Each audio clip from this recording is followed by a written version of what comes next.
It started with the sound of a lawnmower and two barking dogs. I was wrestling with their leashes when I noticed a man mowing my elderly neighbor's yard, a tall, broad-shouldered, and focused.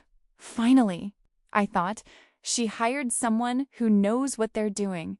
Without thinking, I called out over the noise, "Hey, when you're done there, could you do mine next?" He looked up, a little surprised but smiling. Sure? I barely caught it, too busy trying to stop my dogs from chasing a squirrel. "Thanks," I yelled. "I'll pay you double if you can come by later."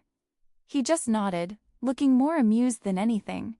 By the time I wrangled both dogs back inside, he'd already shut off the mower and waved goodbye. That evening, my neighbor, Mrs. Green, dropped by with her usual plate of cookies. "You met my grandson, didn't you?" she said cheerfully. "He surprised me today and mowed the lawn." My stomach dropped. "Your grandson?" She nodded proudly. "Yes, James. Such a sweetheart." I froze, realizing I'd just tried to hire her family to cut my grass. As if on cue, there was a knock at my door. James stood there.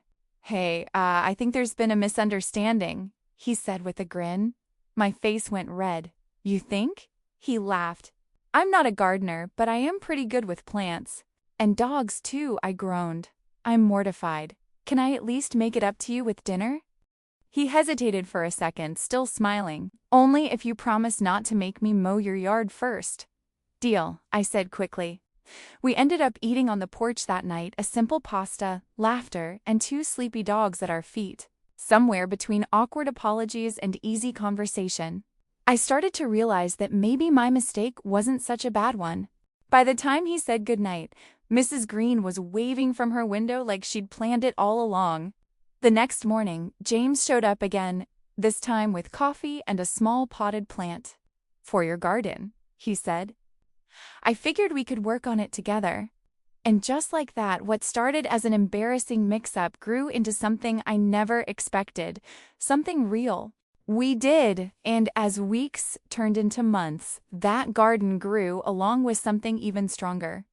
One evening, as we watered the flowers side by side, James smiled and said, "You know, this might be the first garden I never want to leave."